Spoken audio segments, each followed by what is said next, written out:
sa ísť pozrieť aj tam vedľa. Pravda, že? No dobre, ďalej.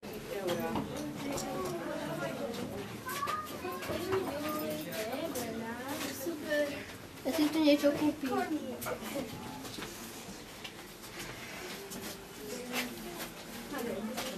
Je to také pekné, počul by som si. Nie, to si pekné. Aj. Krampač.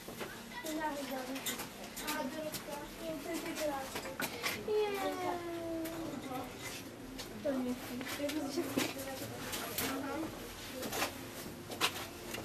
také to má žlté. O, pišťalka. Euro 40. Taká menšia. Jedna? Hej? To mám.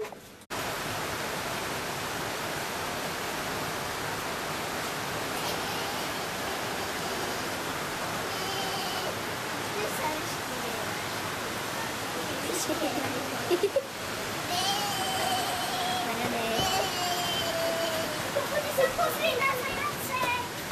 Také hubeničké.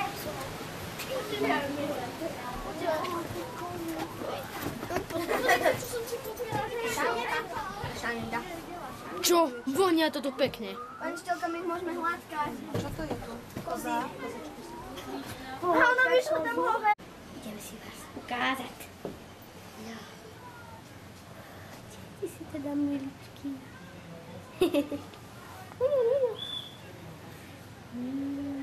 A ty spikáš. Zaječík. Zaječík, ušiatík. No, ty si teda milúčky.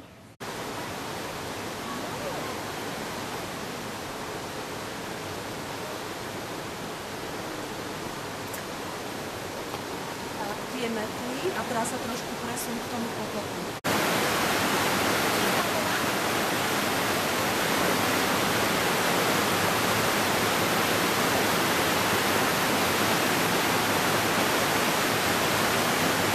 Doporučím, že pri pozdrave, najmä keď zdravia niekoho vyššie postaveného alebo staršiu osobu, si môžu kľudne zložiť čiapku. Sadnite si, mládež, nech sa to No, takže vitajte v našej škole, ktorá je sem do múzea prenesená z Vyšného Kubína. To máte nedaleko, takže všetci viete asi, nie? No, učilo sa v nej už v 19. storočí. Vy ste ktorá trieda, ktorý ročník? Druhácia, piataci. Dobre, tak to máme dobre nakombinované, to si to budeme vedieť presne rozdeliť. Takže, viete, kedy boli asi založené prvé školy na Slovensku? Po druhej svetovej vojne. A dovtedy ľudia nevedeli ani čítať, ani písať. Nie. Viete, kto prvé písmo pre Slovanov urobil? Prvé písmo pre Slovanov. U nás sme stále sa držíme. Tak to nevieš, ale vieš, že Sumeri. No, to vymysleli. Kto vymyslel prvé písmo Slovanov? Volalo sa Hlaholika. Cyrila Metod. Svätý Cyrila Metod. Presne tak. Si ho priniesli k nám, vtedy sa začali aj prvé školy zakladať. Potom sa dlho školy, hlavne pri kláštoroch, držali dnes v mestách. A kto zaviedol u nás v našich krajinách povinnú školskú dochádzku? Počuli ste už o také panovničke Mária Terézia? Áno. Určite však. Tá urobila veľa reforiem, medzi iným zaviedla povinnú školskú dochádzku. Ale čo to znamenalo povinná školská dochádzka? Že museli chodiť deti do školy. Všetky deti, aj tie deti chudobných, lebo predtým si vzdelanie mohli dovoliť vlastne tí, ktorí boli bohatší, ale teraz museli chodiť povinne všetky deti. Najprv po druhú triedu, potom po štvrtú triedu. A čo sa v takej škole asi učili, čo myslíte? Písať a čítať. Písať a čítať, základ, čo ešte bolo treba? Počítať, rátať. A ešte mali, okrem toho, že mali náboženstvo a spev. Naučiť sa správať, samozrejme, ale to sa učili už doma a v dedine. O svojej vlasti. Takéto veci sa už učili potom neskôr na vyšších školách. Ešte ty? Ešte prírodovedu. Prírodovedu tiež sa učili už na vyšších školách, ale mali taký predmet, ktorý s tým súvisel. No. Dobre, to už práve, dobre. vlastivé Dubravy. To už sa učili, keď boli trošku starší, keď išli na vyššie školy, ale učili sa jeden predmet, stačí už. Dobre, už nejdeme hádať, učili sa teda čítať, písať, rátať, mali náboženstvo, mali určite spev, ale mali jeden predmet, ktorý tam Mária Terezia a Jozef II zaviedli a to boli základy poľnohospodárstva. Čiže oni, keďže boli z roľníckych rodín, tie deti na dedinách, tak sa museli učiť vlastne také nové postupy, ako sa obrávali polia, aby to bolo účinnejšie, aby mali lepšie výsledky, aby sa tak nenatrápili, až už budú dospelí. No a myslíte, ako to vyzeralo, keď tak deti chodili do školy? Chodili všetci a stále na dedinách do školy? Celý ten školský rok? A prečo? Lebo sobotu a nedeľu sme mali voľno. V nedeľu bolo voľno, ale myslím, keď boli školské dni. Veľa tých detí muselo, skoro všetky, museli pomáhať, museli pracovať, museli rodičom pomáhať. Čiže keď bola jar a sadilo sa, sialo a keď bola jeseň a zberala sa úroda, tak museli byť všetci k dispozícii, lebo tí ľudia... Haló, sme v škole, Klaudia. Odlož si to, potom sa budete vadiť kvôli tomu, dobre?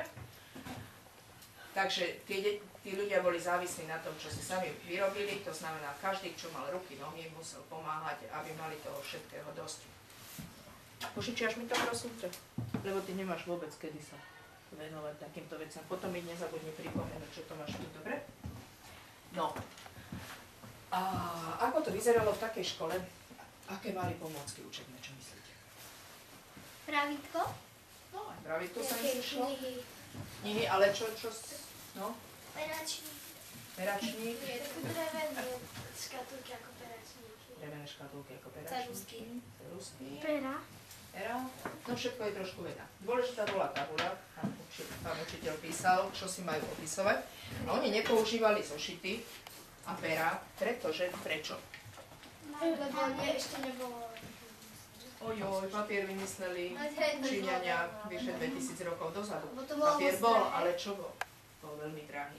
Nemohli si to dovoliť, takže mali takéto jednoduché tabuľky, to boli kamenné tabuľky z bridlice, ktorá sa dala dobre štiepať takto po kuskoch. A tá bridlica je mäkký kameň, takže zase ďalším kamienkom sa do nej rýpalo, dalo sa napísať písmenko alebo číslica. A potom, keď to dobre vytreli, keď pán učiteľ skontroloval, či dobre napísali, tak to zase zmizlo a mali recyklovanú tabuľku, mohli začať od znova písať. Takže to bola taká jednoduchá pomôcka. A pera používali už až keď boli na vyšších školách, ktoré si platili, ktorí na to mali. Pierka si namáčali do čoho? Do atramentu. A atrament mali v takých nádobkách, ktoré sa volí kalamár. A ten kalamár mávali takto uložený na lavici, preto tu máte tie otvory, že tam si to mohli vsadiť, aby sa im to neprevrátilo. Takže takto to fungovalo. A ty si spomínala však, že mali drevené perečníky, tak tie vyzerali povedzme takto. Bola drevená kravička, žiadne plasty vtedy nemali, aby si mohli takto použiť. A dokonca sa to dalo pre šikovných urobiť ešte aj takto, že boli dvojposchodové. Takže ani dvojposchodový peračník nebol vynájdený v 20. storočí. Kto bol šikovný, ešte si to mohol pomarovať, alebo dať takové pomarovať. Takže takto to fungovalo. No a teraz, čo myslíte, keď na takej dedine bolo povedzme 40 detí, bola jedna trieda a každý mal iný vek. Jeden mal 7, jeden mal 9, 10. Ako sa asi učili, keď sa učili v tej jednej triede? To isté všetci. A teraz si predstav, že tí štvrtáci by sa to už štvrtý rok učili znova a znova a tí prváci by z toho nemali nič, lebo by nestíhali za nimi. Tak to nefungovalo.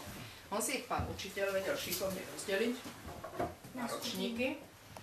Takže my si to teraz tiež podelíme na ročníky. Druháci sú... je nejako veľa. Celá trieda, áno. Celá trieda a piatačky sú pomocníčky. Tak to urobme inakšie. Tak povedzme, že toto bude jeden ročník, tým rozdáme, alebo opačne to musíme rozdať tabuľky, lebo my budeme počítať. Dobre? Toto si odlož. Ktorý je prvý ročník?